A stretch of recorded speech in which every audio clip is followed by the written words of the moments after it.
The 99 Formula One season is at top speed, and we've now reached the critical halfway stage. It's the British Grand Prix weekend, and we start it all off with another edition of F1 Special.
So, welcome to the programme, coming to you from the magnificent new clubhouse of the British Racing Drivers Club here at Silverstone, the home of British motor racing.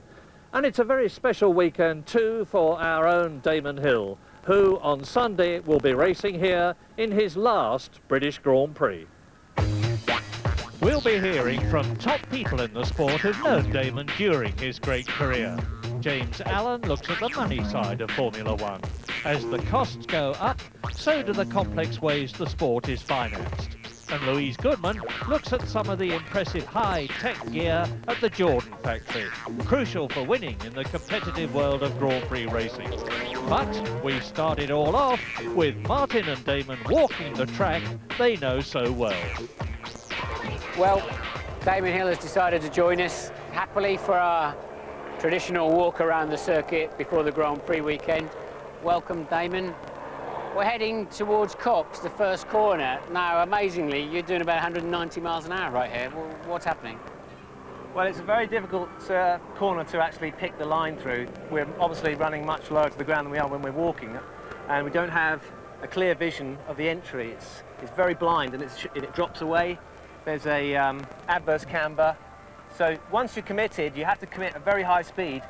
You have to get it absolutely right, because 1 inch offline and you're going to have difficulty in the exit. But how much are you actually slowing down? I mean, it's a 90-degree right-hander that's, as you say, completely out of sight. How much are you slowing down? It looks a lot tighter than it really is. That's the unnerving thing about it.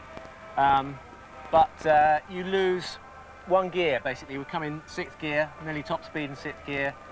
Just get 5th gear, get on the throttle, straight on the throttle and get out of the corner. You should be full throttle almost, just past the apex. So we're sitting on the curb here in the middle of Beckett's. I mean, it looks a bit flat and featureless probably, but for me, Damon, this is one of the most challenging corners in the world, or complexes in the world. Yeah, it's the one corner, one of the very few corners where you as a driver are always impressed by a Formula One car. You know, you cannot believe what you can do. You know, you come in there in the entry at about maximum speed almost in 6th gear, and you about just 175, I think it is in there. Give it a lift, just throw it into this section, chuck it from one side to the other, and desperately try and hang on to this curb here that we're sitting on, and stay tight as we can on the exit, because the next bit of it is the most important bit. Yeah. If you get that right and get a good exit, you're flat out all the way down to Stowe, and that's about half a second. What's special about it? Well, it's quite technical. It's quite tricky to get the car right. You're trying to come out of a very slow left-hander through a chicane, and you're tempted to go hard on the throttle very early, but you can't because there's not enough grip. So you have to balance the car all the time, accelerating around a long corner. It goes through a lot of changes. The whole car starts to pick up aerodynamic downforce towards the exit. So yeah. It's not a typical corner at Silverstone. It's a challenging one, because it's so technical. So here we are at Bridge. You can occasionally hear the traffic rumbling over the top. You're doing about 155 miles an hour. Come with me and Damon through this corner. Talk us through it, Damon. I mean, it's a great challenge as far as I'm concerned. Yeah, it's fantastic because you come barreling down a hill, and so you can see the corner, you can see the apex, and you can get it flat out if you want to. But the trouble is, the more you push the car through the corner, the more difficulty you have on the exit getting back across for the next corner, which is a left-hander. But it's got a bit of camber, hasn't it? A bit of banking, so Yeah. and it's into the hill a little bit, and I think that's why you can just carry more speed to it than you ever imagined possible, yeah? That's right, the car gets buried here, and so you get a bit of vertical G and a lot of lateral G, and the car really sticks well. But you think that there's not a lot of time to be found here. I used to find it a little bit different, to be honest, but although Bridge was a bit quicker in those days because you were coming through a much faster Abbey, but you think a lift is sometimes worthwhile just to keep the car in the right place on the track, yeah? Yeah, it's very hard work for the tyres when you come through here absolutely flat out, and sometimes you can overwork them before you need them for the next corner, and also it makes it quite a lot of work to get the car back across. If you can do it, obviously it's quicker to go through here flat without a lift, but when you actually look at the data, when you do a flat out versus a slight lift, there's only a very short gain because there's a very short straight afterwards. Many thanks to Damon for that unique insight, and good luck this weekend. But now back to the 99 Championship battle. Here's Murray with a quick recap of the season so far.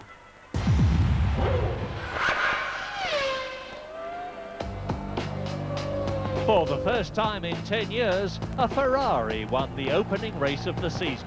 But it was Eddie Irvine, the Italian team's loyal number 2, and not Michael Schumacher, who took the checkered flag. Schumacher finished 8th, while world champion and pole sitter Mika Häkkinen had a throttle problem which delayed the 1999 title chase. But 5 weeks later in Brazil, Häkkinen came home ahead of Schumacher, 10 points to Michael's 6, and the championship back on course. Heinz-Harald Frentzen showed the promise of more to come with his second successive podium, while the unlucky David Coulthard's faulty gearbox provided him with his second non-finish. Back on Ferrari turf for round 3 at Imola, Mika Häkkinen made an uncharacteristic mistake, while Michael Schumacher delighted the fanatical Tifosi with his first win of the year. David Coulthard's traffic snarl-up left him second, while Damon Hill took his only points finish of the year in 4th. There was more jubilation for Ferrari 2 weeks later in Monaco, as Michael Schumacher and Eddie Irvine made it a Ferrari 1-2, the team's first ever in Monte Carlo, while Mika Häkkinen fought his car and the Ferraris all the way to come home third. In Barcelona, the pendulum swung again. McLaren had the edge all weekend. Despite a mid-race charge, Michael Schumacher never threatened Mika and David. 1-2 for McLaren, and Häkkinen just 6 points adrift in the title race.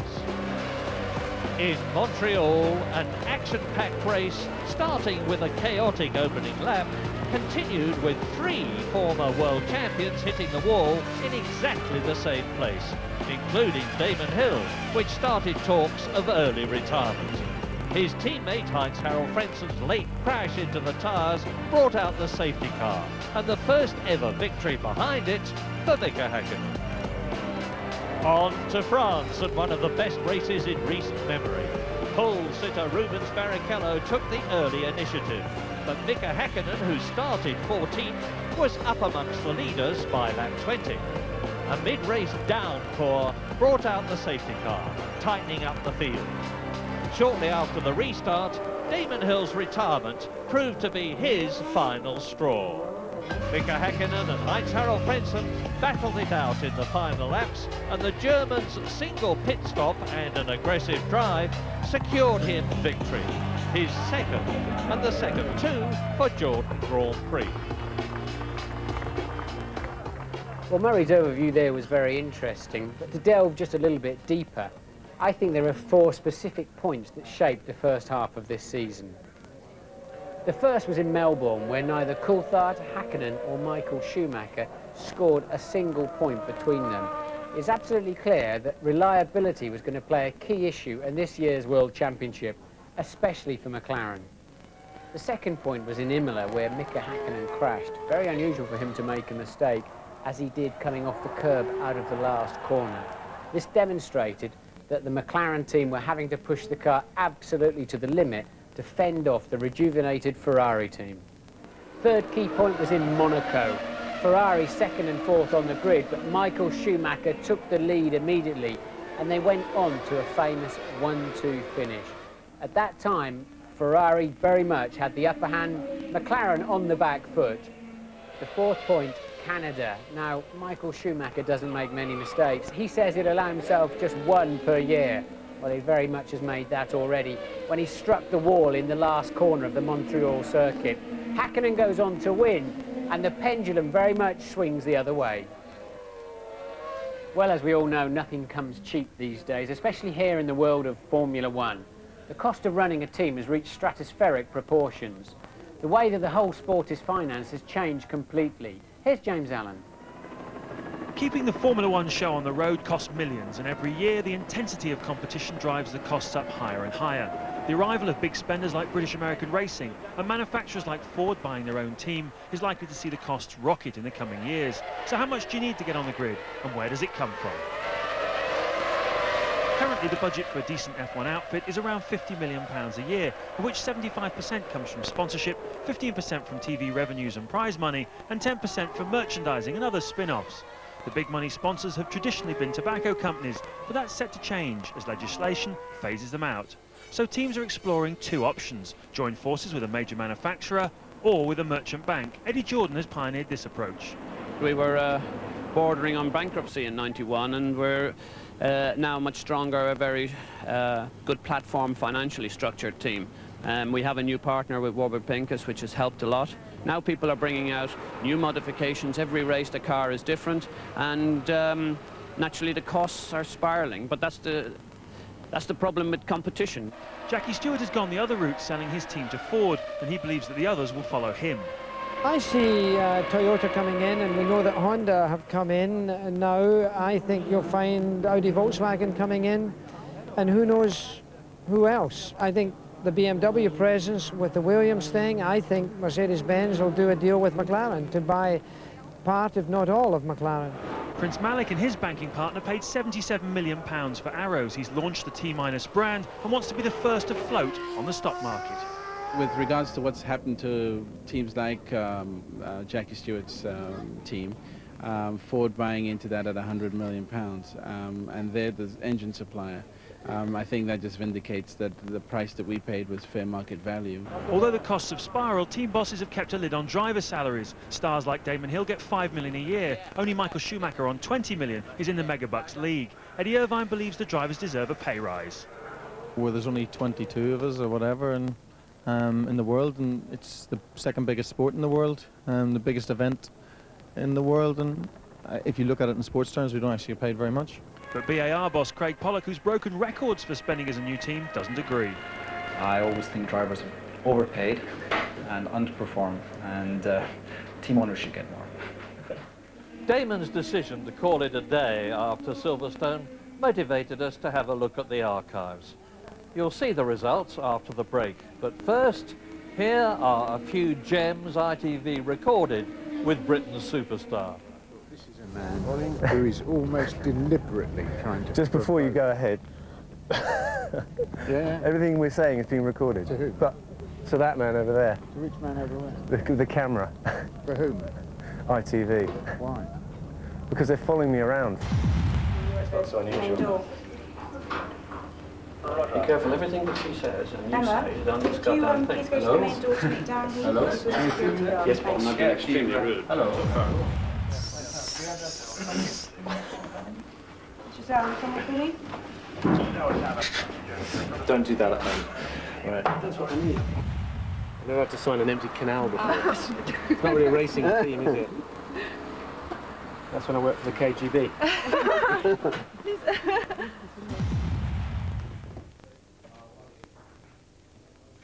Today on Blue Peter, we're going to show you what you can do with just using 4 hair clips. Look, an antenna, propeller. Okay. Suddenly feel very tired. Wake up, wake up. So how am I walking? I'm walking like this. No, this is, we're doing the thing. Yeah, we're ready. Come on, guys. Damon. Well, I'm taller. He should have that bed. It's only fair. I'm going to sort this out. Is that his bed? Where's that rat?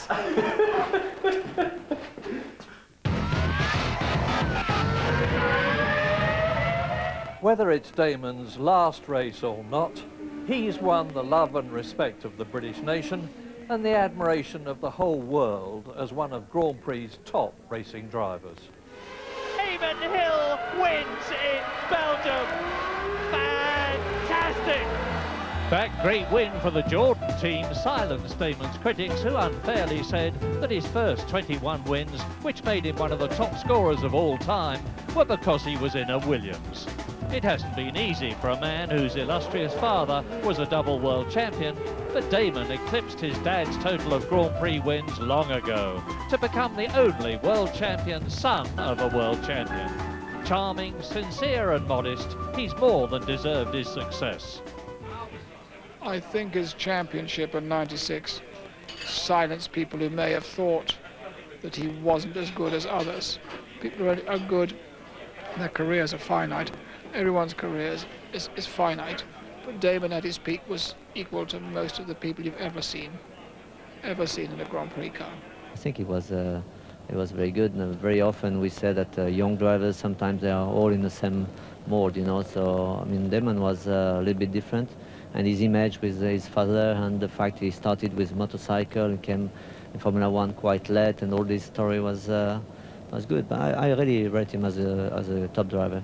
Great memories of working with him, and obviously 21 of his 22 Grand Prix have been with Williams, and very good memories of his work as a test driver. And as I've said before, his personality and his strength in '94, particularly after Ayrton Senna's death at Imola, was a real inspiration to the team. If he was in a car ahead of me, beating me all the time, yeah, I'd be glad to see him go, but it's not the case, so it really doesn't make any difference. But, you know, it's good luck to him. He's got a good sense of humour. Sometimes it's a bit dry, very dry, but it can be very, very funny, and that's the good thing about him. So, and he seems to be a human being at the same time. I feel it's a bit of a shame that he leaves us that early. I expected another 1 or 2 years of him being around and then obviously retire.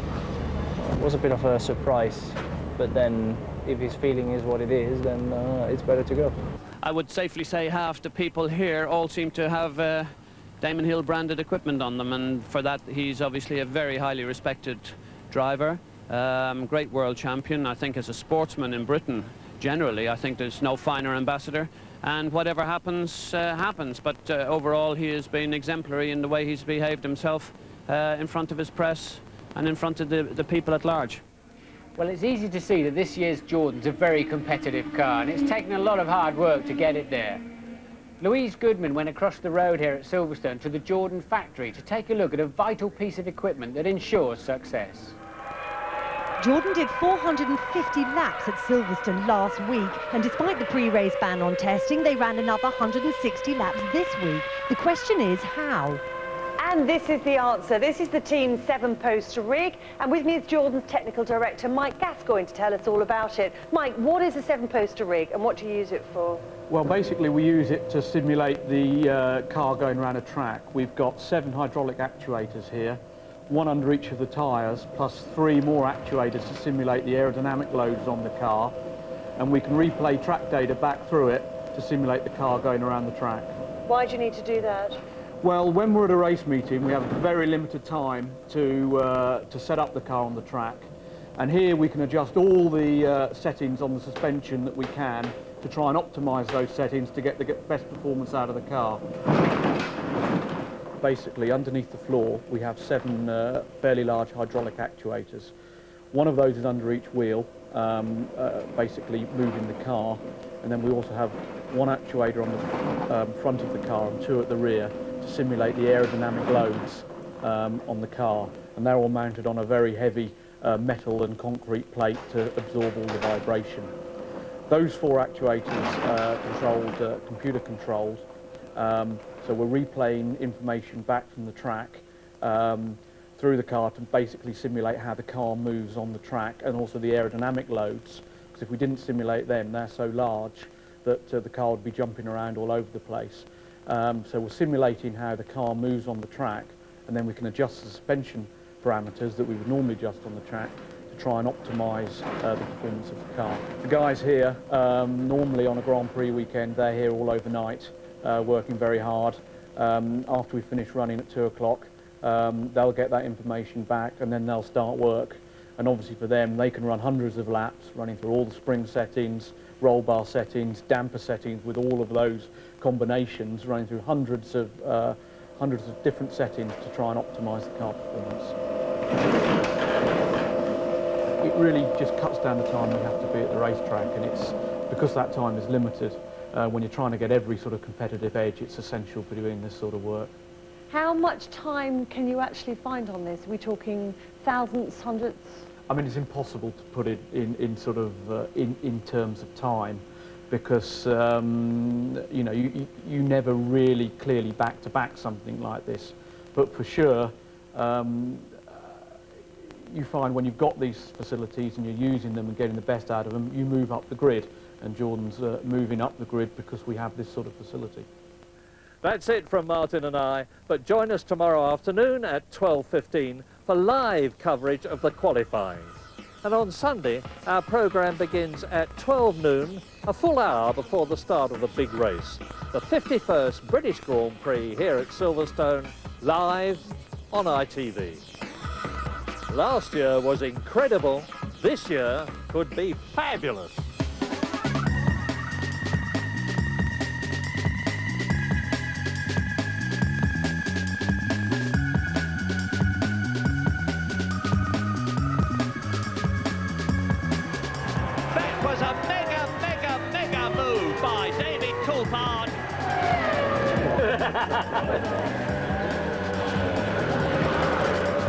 That's one of the Salvers. It's Johnny Herman. Oh no! And he's bogged right down.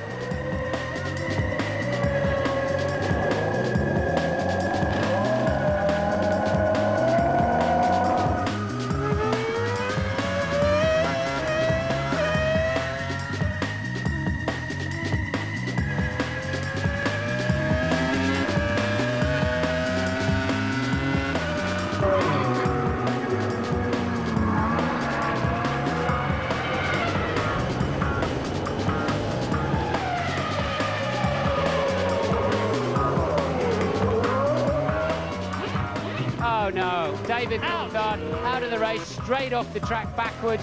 David a bit too ambitious on that move.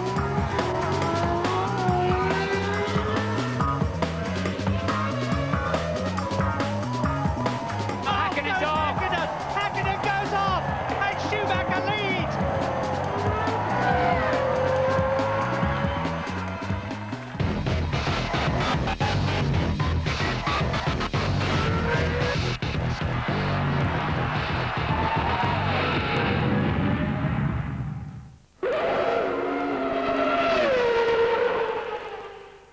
If you would like to know more about Formula One, the website address sponsored by F1 Racing Magazine is www.itv-f1.com.